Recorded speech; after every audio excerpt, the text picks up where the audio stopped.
and free strategy that you can use regardless of grade level that is super powerful in supporting students with phonemic awareness, decoding, encoding, and handwriting skills. We are talking about Elkonin boxes. Now, sometimes these are also called sound boxes. So let's take a look.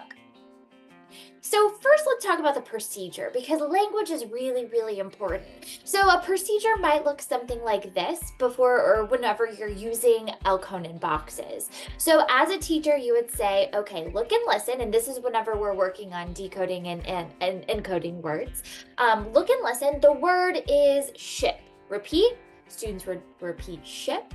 Then you would say unblend because we really want them to pay attention to the sounds within words. And so the students would unblend verbally while tapping, pointing, or using either tokens or chips if that scaffold is necessary. So students would say, okay, sh, if, they would know that that's 3 sounds. Then as a teacher, you would say, write it. Students would then write the word. And then of course, as a teacher, you would give those supports and corrective immediate feedback as necessary.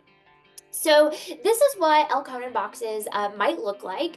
And so this is a board that represents, each box represents a sound, also known as a phoneme within a word. So again, students can use either chips or tokens to segment the word into those individual phonemes or sounds before transcribing the appropriate grapheme or graphemes, letters that represent those sounds, which ultimately that fosters a deeper understanding of those letter sound correspondences. So for learners focusing on handwriting, those visual aids such as the hat, belt, and shoe can offer really valuable support in that letter formation.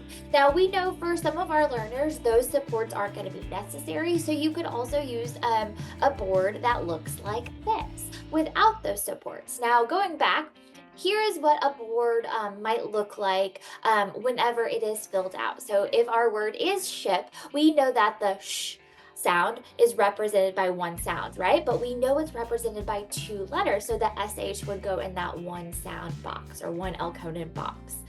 So again, if students don't need the visual supports of hat, shoe, and belt, you can simply have them work on their handwriting with the handwriting line. Or for some of our students, if we're really just working on being able to identify sounds within words, just using a simple grid such as this. So ultimately, that's the down and dirty of Elkonin boxes. And again, this is something that is so simple. We have a free printable that will be at the link in the caption, but this is something that you could literally just use on a piece of paper pencil or a whiteboard with a dry erase marker, something very quick and simple that you can use to really have students pay attention to sounds within words and then really solidifying those phoneme grapheme correspondences. So I hope this is helpful, and if this is something that you already use in your classroom, that is phenomenal. Keep on doing it. And if it's new for you, let us know how it works. We are here to support you in any way, and happy back to school.